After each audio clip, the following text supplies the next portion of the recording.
Hai semua, apa kabarnya? Saya akan lanjut menceritakan kisah Aura Sang Casanova, bab 118, detik terakhir.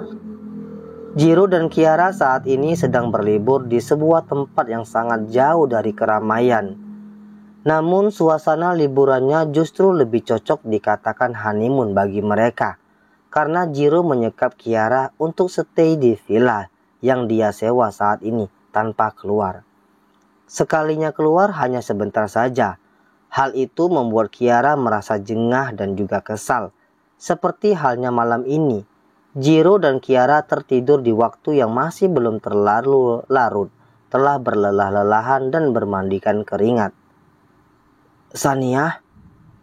Tiba-tiba Jiro terbangun di tengah malam dengan memanggil nama Sania, sampai Kiara ikut terbangun dan menaruh cemburu pada Jiro. Sania? Ada apa dengan Kak Sania? Kau memimpikannya, Jiro? Tanya Kiara. Jiro terdiam. Dirinya masih tidak mengerti mengapa tiba-tiba memimpikan Sania, seolah dalam mimpinya gadis yang dijodohkan padanya oleh Tuan Jordi tersebut ditarik paksa oleh Max, asistennya. Padahal hubungannya dengan Sania selama ini begitu jauh dan juga kaku. Tidak ada dan tidak pernah ada perhatian yang diberikan pada Sania sedikit pun selama ini. Bahkan Jiro lebih ke tidak menyukai kehadiran Sania di mansionnya dan fokus mencari cara agar tetap bisa bersama dengan Kiara. Tidak tahu, aku memimpikannya seolah Max sedang menariknya dengan paksa, jawab Jiro. Tumben kau memimpikannya. Kau sering seperti itu. Atau mungkin saat ini Kak Sania mulai ada di pikiranmu hingga terbawa dalam mimpimu, Jiro? Ucap Kiara dengan pertanyaan yang tidak suka dan menaruh banyak kecurigaan pada Jiro. Kiara, aku hanya bermimpi dan aku juga sudah menjawab apa yang kau tanyakan. Tapi kenapa kau malah mencurigaiku? Tanya Jiro.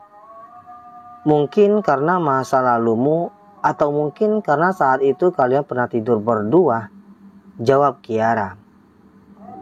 Nampak Kiara bangkit dari tempat tidurnya sambil memperbaiki kimono tidurnya dan beranjak untuk memilih duduk di atas sofa yang ada di ruangan tersebut. Come on baby, masa laluku sudah berakhir ketika aku mendapatkanmu. Dan mengenai Sania, aku juga tidak tahu kenapa tiba-tiba aku memimpikannya. Mengenai aku yang pernah tidur dengannya, itu bukan lagi masalah. Karena Sania sendiri sudah menjelaskan semua padamu. Jika semua itu hanya sebuah salah paham saja, ucap Jiro. Oke, sahut Kiara dengan sangat singkat. Jiro nampak mengusap rambutnya dengan kasar, bangkit dan berjalan mendekati Kiara untuk duduk di sebelahnya. Kita tidur di ranjang lagi, bisa? Tanya Jiro secara perlahan.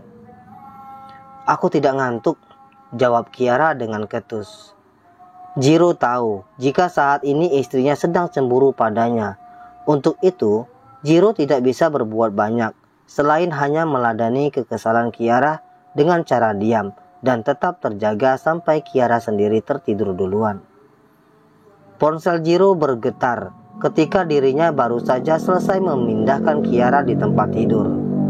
Jiro tidak menghiraukan telepon tersebut karena melihat sebuah nomor baru yang melakukan panggilan padanya. Hingga karena panggilan tidak ada sudahnya dan terus bergetar, Jiro pun mengangkat panggilan itu. Halo Tuan Jiro, ini aku Jones, orang kepercayaan Tuan Jordi, ucap pria yang ada di seberang sana.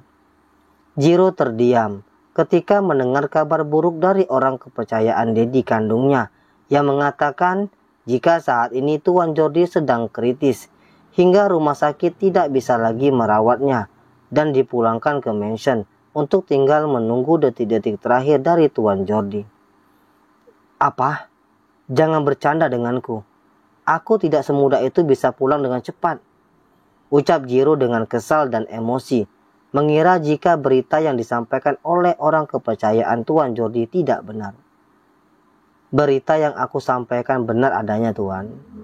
Namun bisa atau tidaknya Anda untuk pulang melihat terakhir kalinya Tuan Jordi, itu semua terserah Anda. Kami tidak bisa memaksanya karena Anda punya kehidupan sendiri. Yang terpenting kami sudah melaksanakan amanah terakhir dari Tuan Jordi. Cukup, bentak Jiro dengan kesalnya, langsung mematikan panggilan yang berasal dari orang kepercayaan dedinya itu. Jiro awalnya tidak peduli dengan berita yang baru saja didengarnya. Toh nasib Tuan Jordi yang menurut orang yang menyampaikan berita tadi sebenarnya menjadi berita bagus bagi Jiro. Karena dengan begitu, Jiro akan bebas melakukan hal apapun, termasuk mengakui Kiara sebagai istrinya yang susah payah mencari pengakuan dengan Tuan Jordi melalui kerjasama dengan Tuan Kiyoshi jika si tua itu sudah tiada. Bagus, bukankah ini berita yang sangat bagus jika umur si tua itu tidak akan lama lagi? Semua perusahaannya akan menjadi milikku, dan aku akan segera bisa mengakui Kiara sebagai istriku. Aku akan hidup bahagia dengan masa depanku, gumam Jiro dengan tenang. Namun tidak bisa dipungkiri, Jiro justru semakin tidak bisa tenang, bahkan matanya seolah tidak bisa terpejam karena mengingat perkataan jika kondisi Tuan Jordi tidak baik-baik saja. Si tua itu adalah dediku, umpatnya dengan kesal, sembari menggenggam kedua tangannya dengan sangat kuat. Ya, seberapapun bencinya Jiro kepada Tuan Jordi, tetap saja dia tidak bisa mengelak dengan takdir jika Jiro lahir sebagai anak kandung dari Tuan Jordi, salah satu manusia yang dia benci karena penyebab kematian dari mamanya, dan memilih wanita yang dianggapnya sebagai wanita pembawa sial, walaupun wanita itu adalah ibu kandungnya. Sejenak Jiro menatap lekat wajah Kiara yang sedang tertidur dengan pulasnya. Kita akan pulang besok, baby. Aku tidak bisa menjadi anak durhaka untuk detik-detik terakhir kali orang yang sudah menjadi penyebab kelahiranku dengan wanita yang tidak aku sukai, yang nyatanya dia adalah ibu kandungku. Lirih Jiro mengecup lembut kepala Kiara. Sampai semalaman Jiro tidak bisa tidur. Bahkan Jiro berkemas seorang diri untuk mempersiapkan kepulangannya yang begitu tiba-tiba. Padahal waktu liburan masih sekitar 5 hari lagi.